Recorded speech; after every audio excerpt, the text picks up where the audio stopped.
DonInLondon, no. December 27th already, coming up to the end of the year. My videos are all about recovery from addiction to either substance or behaviour. My addictive substance, alcohol, for many, many years, decades in fact. My behaviour could be equally addictive towards people, places, things, collecting, trying to be right, trying to be perfect, although I'd never described my behaviour as trying to be perfect. The best drinker, the best worker, the best at relationships, trying to love the right girl perfectly, and of course never able to do any of those things. I could be the last man standing at a party, but how sober was I? Not that sober. And not that sober or spiritual in my outlook. So these days, one day at a time, living life as it can be lived, sober, learning, and forever learning. Life is a learning situation. And when we make the mistake of thinking or feeling that two situations are always going to be the same, then that's a form of insanity. And my attitude to my drinking was, it's okay, I'm still alive, I'm still hardworking, I'm still earning, I still have the career. But all of those things, money and career, didn't really make me happy. And it was at the end of, I suppose, climbing a very precarious mountain of a particular type of career that I realised that I was heading for more of the same, doing the same thing over and over again, and if with any luck I could get more money for it, that's the only thing that seemed to be driving me. And that's why I fell off my perch, fell off my career, fell into a pit of despair and a nervous breakdown. And that was probably the best thing that ever happened to me, because there was enough time to do something about it. But I wasn't a quick learner. My recovery has been slow and steady. Sometimes 2 steps forwards and then 5 years backwards in one case. Anyway, more about that another day. So my videos are actually quite cheerful in the end, because it is about recovery one day at a time. It is about living sober one day at a time and being in a fellowship which has helped me stay alive, without which I don't know that I would be here. So I found my rock bottom where I couldn't do it on my own anymore. Willpower had failed, and all my logical thinking just kept me drinking, because willpower said, I can do this on my own, I can get sober and stay sober, I can prove to the world that I'm a useful human being again. And it wasn't working. Whatever I did, I don't know why. That's the nature of addiction. If I knew the reason behind it, the real reason behind it, if there were one, I would have stopped, wouldn't I? So thinking kept me drinking, and these days an emotional, spiritual and physical program of recovery works for me. So if I know what my feelings are, if my feelings fit the experience I'm having, then I know I'm on the right track. And that doesn't mean they're good feelings. It can mean that they're quite argumentative and angry feelings and resentful feelings. But I need to know why they're there. So if I do it on a daily basis, nothing gets too big. But if I save up my anger and resentments for any length of time, then my thinking will get me back into the problem again. Not necessarily of drinking, but old attitudes and old behaviour around being right, being put upon, being let down. And actually the only person who can do all those things, I can put upon myself and let myself down by not sharing in an open, honest way what's going on for me. So the fellowship of AA, Alcoholics Anonymous, has afforded me the luxury to find out how to be open, honest and willing to face each day as life is on life's terms, accepting what is, and then seeing if I can do something about it, either on my own, in an assertive way, or with others, with empathy. What a struggle. And I've just had 2 really good days, Christmas Day and Boxing Day, seeing family and being a part of something which is extraordinary, something I never really experienced before. My feelings being right-sized in the moment over Christmas Day and Boxing Day, and enjoying the experience of being with family in a way which was never about duty. or it's never about duty now. It's because it's good to be in company. And it's also good to be in company and then know when to leave, because we're getting overwhelmed by it all. So I was there long enough to be a part of, without feeling, I suppose, overwhelmed by it all. And it seems these days I can do that almost for all the day, whereas before, I don't know, I was never there. I was always in a sea of alcohol. So what a change. Anyway, what is AA and how does it help me? Well, first of all, I don't speak for AA, never can, never will. It's full of unique, authentic people who speak for themselves where they will.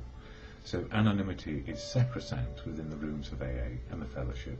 But I am allowed to speak about recovery and how fellowship helps me on a personal level. That's the way I see it. And I understand it that way. Anonymity provides sanctuary to find our truth, the truth of now.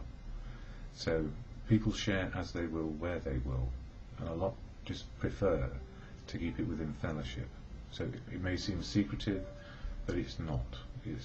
It's actually honouring the spiritual foundation of anonymity, where we share as we choose. I can say I go there, but I can't say anybody else goes there. So AA, what is it? I will share the preamble here, so it slows me into the moment of now, then share some daily reflections and something from a book called Drop the Rock, and something about the spiritual principles which are involved in living with life as it is, emotional, spiritual and physical well-being. So AA. Alcoholics Anonymous is a fellowship of men and women who share their experience, strength and hope with each other, that they may solve their common problem and help others to recover from alcoholism. The only requirement for membership is a desire to stop drinking. There are no dues or fees for AA membership. We are self-supporting through our own contributions. AA is not allied with any sect, denomination, politics, organisation or institution, does not wish to engage in any controversy, neither endorses nor opposes any causes. Our primary purpose is to stay sober and help other alcoholics to achieve sobriety. And how we achieve sobriety or help others to achieve sobriety is often a case of our own personal experience of what has worked. But one of the things we do know about trying to help another person get sober is we may be the right person or we may be the most inappropriate person. Just because we knew how to get sober doesn't necessarily mean that somebody can hear our message. And often it is a message delivered in a different way, which helps. And I witnessed an unfortunate incident recently where there had been an altercation or an argument around how to help another person. And the result was one person was saying, well, we all have our own way. And the good news about AA is we all have our own personal opinions, and that's perfectly right. And we will always try and do our best for other people. Followed by, yes, but if it were me, I would have done this. And the desire in me is to say to myself, do I want to involve myself in another person's or two other people's argument about how to help share recovery, when in fact both ways are perfectly legitimate? Do I want to put my all in and say, hang on a minute, are you sure you're arguing around the right thing here? Or are you just trying to assert your position that the other person was wrong? And often when we are doing a step 10, which is admitting we are wrong and promptly admit it, is not followed by, and by the way, I was right. Either you are admitting a wrongdoing and stepping over the mark. You don't follow it by saying, and by the way, I was right, and you ought to do it my way. So easy to fall back into those traps. So I had to walk away from that. And the reason why I walked away was simply this. None of my business how other people conduct themselves in relation to their own personal behaviour, attitudes and outlook. People are on their own spiritual path, which is how to live in the moment of now. And I suppose that's part of the theme today, about personal conduct. And from this book, the Daily Reflections here, 1 page a day, talking about the 12 steps and 12 traditions. 12 steps for personal conduct, 12 traditions to hold the fellowship together. So, 27th of December, problem solving. Quite as important was the discovery that spiritual principles would solve all my problems, as if there were anything else besides spiritual principles. Because spiritual, for many people, is mind, body and breath in the moment of now. So if my mind, my body and breathing is operating reasonably well in the moment of now, I have my best spiritual connection to reality. And there's a big difference between spiritualism and religion. They are all part of the same thing, depending on your outlook. But some people are very clear on their spiritual connection to reality. Some have a very clear spiritualism around them, and some people have their own particular religious beliefs, which need to be as they wish them to be, not as I wish them to be. In fact, I have no opinion on other people's religious beliefs. I'm a bit like AA in that respect. It is not for me to impose my outlook or attitude or behaviour on another person. So when you see these videos, it's what you see is what you get. Take it or leave it, or switch off if it's not for you. That's the way it is. I don't want to undermine anybody else's life or where they're headed, unless they're jumping off a cliff, in which case I'll try and grab them before they do. Anyway, it goes on to say, through the recovery process described in the big book of AA, I have come to realise that the same instructions that work on my alcoholism work on much more. Whenever I am angry or frustrated, I consider the matter a manifestation of the main problem within me, alcoholism. As I walk through the steps, or in my case I'd actually live them, my difficulty is usually dealt with long before I reach the 12th step suggestion, and those difficulties that persist are remedied when I take an effort to carry the message to someone else. But don't tell them how to do it. Share the message and they work out how to do it. These principles do solve my problems. I have not encountered an exception, and I have been brought to a way of living which is satisfying and useful.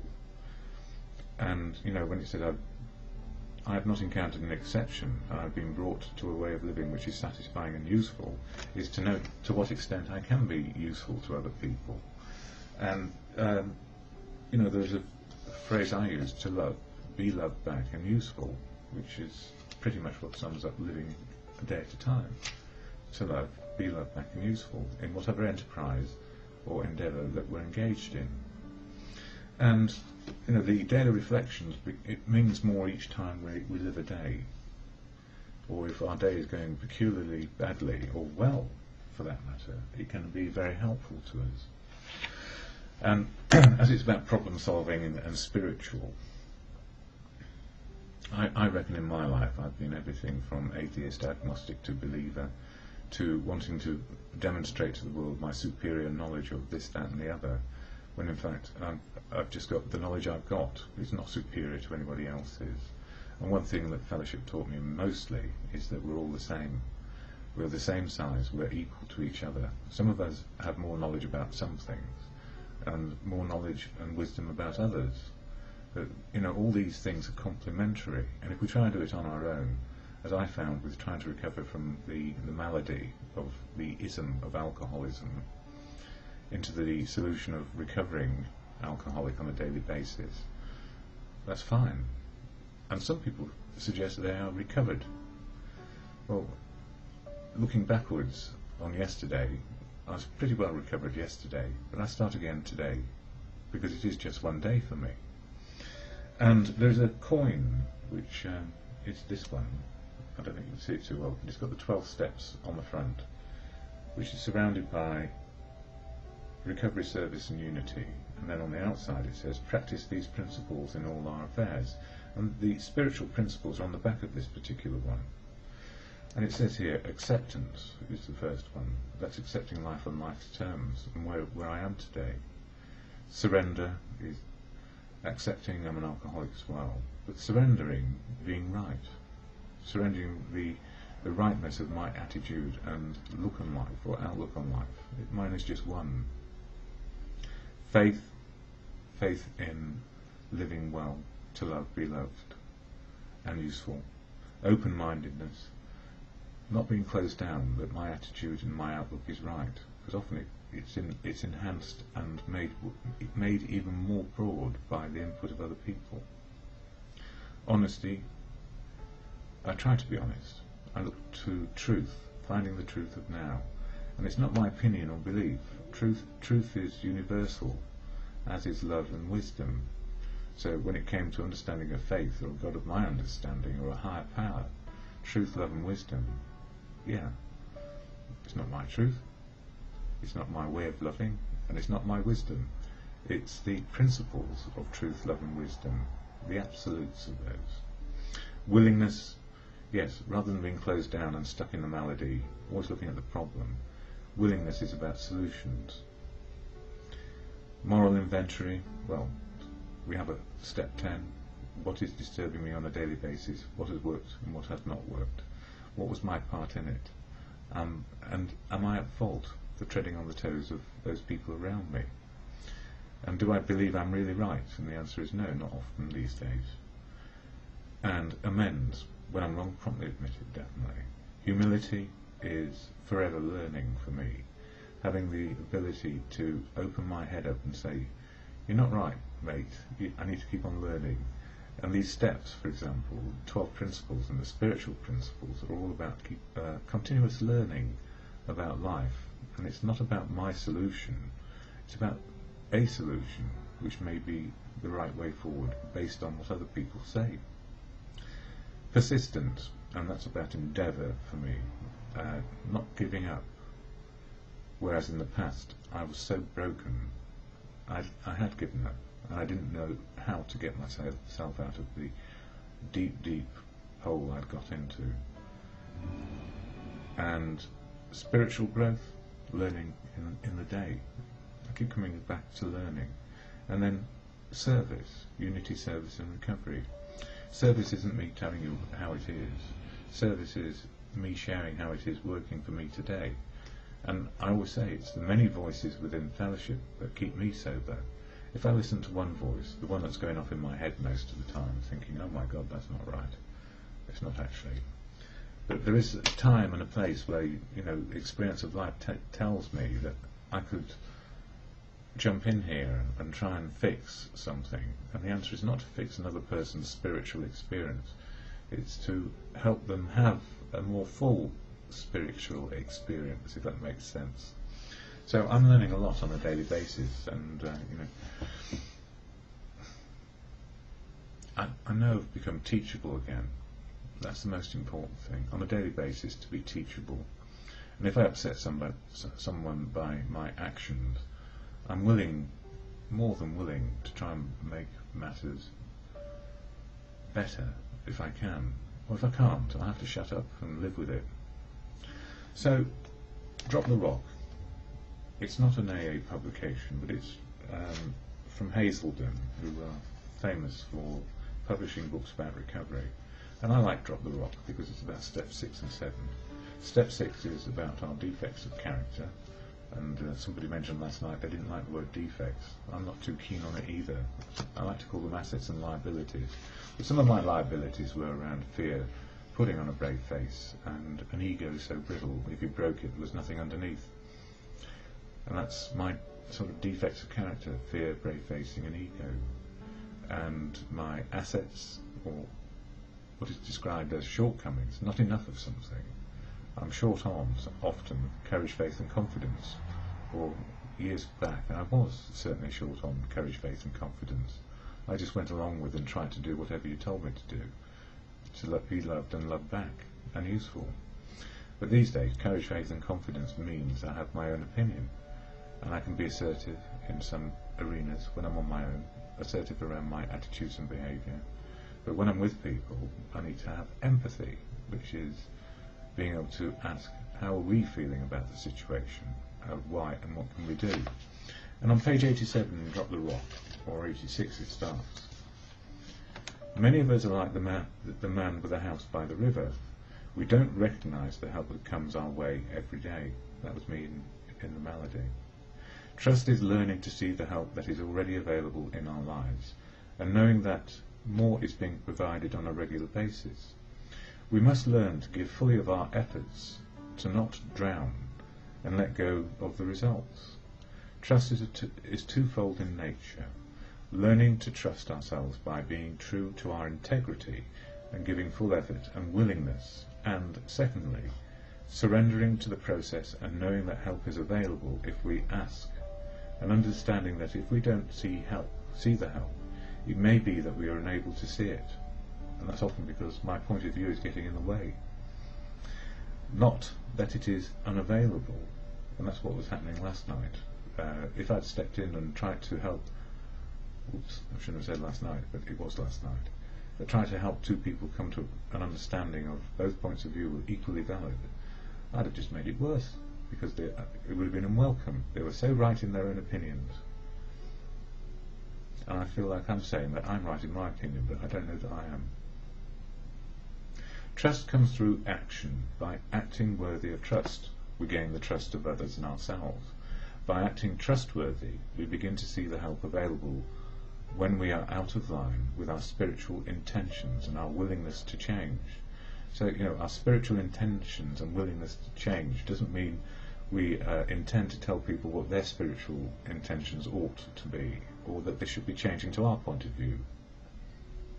This is when we gain a true understanding of the process of the 6th and 7th steps, and begin to see the lessons take hold in our lives.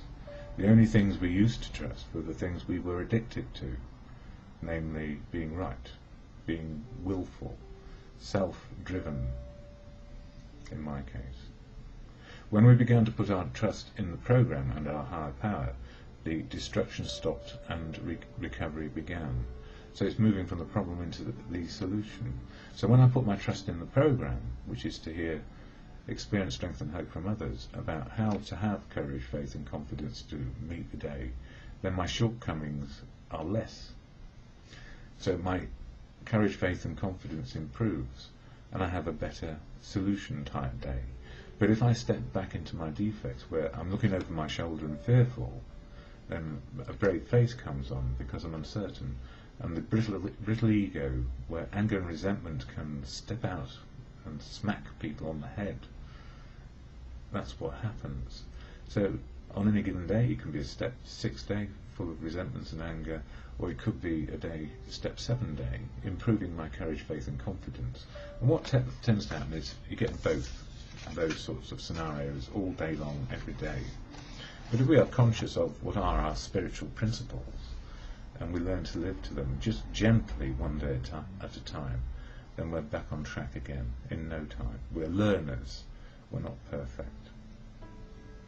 So at the end of my videos I say the Serenity Prayer, and it's a reflection either to God, your higher power, simply good conscience, or whatever is your outlook. That's what counts, something which works in your life. And I've found that conscience, good conscience, God, whatever you choose, works if you work it. So I'm going to try and work it today. God, grant me the serenity to accept the things I cannot change, courage to change the things I can, and the wisdom to know the difference, for me, is just for today.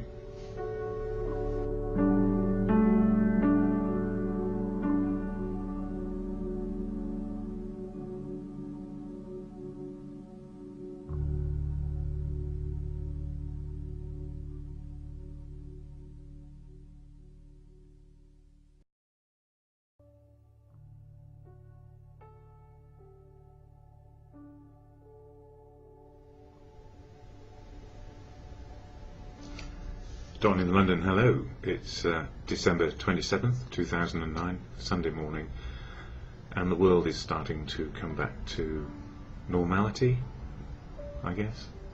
My video is all about recovery from addiction to either substance or behaviour. My addictive substance, alcohol, my behaviour. Well, I could be as an alcoholic, cross-addicted into work, relationships, materialism, collecting, trying to fix the gap inside, trying to cover my fears, trying not to use my ego, but ego was ruling me. Very brittle, and underneath not very much to talk about in terms of substance. And these days I'm on a journey of finding out who I am on a daily basis. And that's good, because there's plenty of room for growth. now I've started to let go all the old prejudice about who I was and where I came from and what life I thought was about. Looking right, I thought I had to look right, be perfect, be the best worker, best person in a relationship, the ultimate drinker who could hold his liquor. And these days I don't need to hold any liquor. I don't need to be perfect at anything. I don't need to be anything but me, and see what life affords. What happens today is critical and crucial to my continued spiritual growth. And the reason why I use the word spiritual is simply because spiritual for me is living in the moment of now, being able to understand it and choose a path which works. So drinking didn't work for me in the end. It had me on the floor, in the gutter, looking up and judging people, and no way out, until I made the admission to myself I could not do this on my own. And fortunately for me, family, friends, community, professionals kept me alive long enough to make that admission. And having got to the admission, then I needed to find help. And I knew about AA, the Fellowship of Alcoholics Anonymous, but I never ever thought it applied to me. It only applied to other people, because I knew better. I knew I could beat this. But in the end, alcohol had me beaten and down and dying, and going to the hospital to be resuscitated is a place where I ended up, and I was still full of ego and bravado, covering up the fear of who I was and what I'd become. And that's the nature of the illness. We keep on being in denial even when we know it's killing us, or we deny it's killing us because we need it to get by, to take the edge off, to try and find that old feeling of conviviality, and it doesn't come back. All we do is become a processor of alcohol. So these days I'm very lucky. I'm in recovery one day at a time. I'm on the road of happy destiny. I'm not going to destiny. Destiny is now. I know what the final conclusion of living is, but hopefully it won't be today. At least I hope not. So what's keeping me sober? Definitely the Fellowship of AA, family, friends, society, professionals, all play their part in it too, and an understanding of what it is to be in recovery. So where did I get that understanding of recovery? Simply by going to a fellowship where people knew how to keep sober for one day. And then some people managed it for days, weeks, months, years, decades. So I'm on that path of happy destiny. Sometimes unhappy, actually. It just depends what's going on. But at least I know what's going on today. So the fellowship has given me my unique, authentic outlook back, which is developing as time goes by. And the Fellowship of AA is full of unique, authentic people. I don't speak for them, never can, never will, never want to.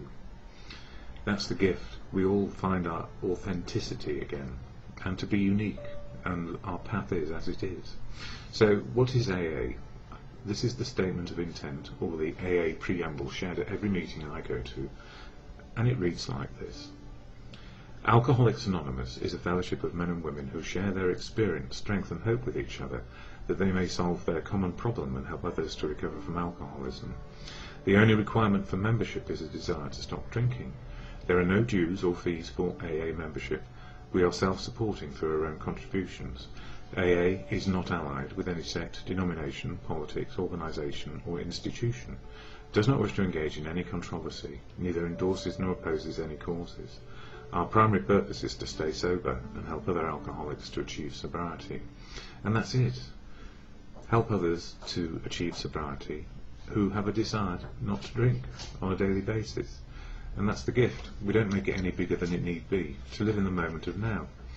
And it's imperfectly perfect, this moment of now, and it's ever present. So if we're able to access good choices in the moment, then at least we're on a path. And when I don't know the answer, or I need some help, I lean on fellowship, the many, the great and the good, if you like, who've got sobriety. And if it's a very personal issue, I might go to a sponsor or a friend who I trust implicitly to be able to feed back the truth of what I'm saying. And sometimes it's nonsense, and sometimes it makes common sense. But above all, AA, the fellowship, is about common sense, doing the next right thing and making it happen by taking the action rather than waiting to be fixed. So there's no fixing in AA. We all have to work hard at recovery, and if we put sober first, we've got a chance at being a part of family, community, society, and helping others keep sober. So I'm very lucky, and I went to one of my favourite Saturday meetings last night, which was on and at Eaton Square. It's normally a big meeting, and it was quite big last night because a lot of people coming back from family events. And you know, the most important thing when we go to family events where there's drinking going on is to have an escape route, to have a reason to be there for the time when we can be involved in happy goings on, and when life might be getting a bit out of sobriety for other people. It's often the time to go, because we will be forgotten. Our presence is not necessary. But I was very lucky. None of my family are like me. I'm very lucky indeed. So they don't have the malady. And I stayed and was a part of. And that's just all it need be, a part of. Not the centre of attention, not forgotten, just being a part of and included. And that is the real gift, to be included again in what's going on, whatever it is. And I share readings from the literature of AA here, and we're coming up to the end of the year, and this is the Daily Reflections.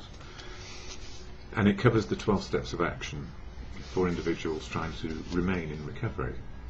And it is all about action, and 12 steps work in any one day, and it's life experience which makes them appropriate.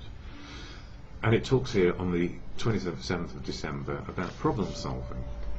Quite as important was the discovery that spiritual principles would solve all my problems. Through the recovery process described in the Big Book of AA, I have come to realise that the same instructions that work on my alcoholism work on much more. Whenever I am angry or frustrated, I consider the matter a manifestation of the main problem within me, alcoholism. As I walk through the steps, my difficulties usually dealt with long before I reach the 12th suggestion, or the 12th step, and those difficulties that persist are remedied when I make an effort to carry the message to someone else. These principles do solve my problems. I have not encountered an exception, and I have been brought to a way of living which is satisfying and useful. And as I often say, you know, one of the 3 elements of living which are important to me is to love other people to love me back, and have something useful to do. And the 12th step of the programme is about sharing our usefulness. So, as I say at the end of these videos, there is a prayer to acceptance, whether we believe in God, or we believe in a higher power, or we believe in good conscience. And that serenity prayer is about can do, cannot do, and gaining the wisdom to know the difference. So whenever things are difficult, I say to myself with the serenity prayer, God, grant me the serenity to accept the things I cannot change, courage to change the things I can, and the wisdom to know the difference is, for me, and always will be, just for today.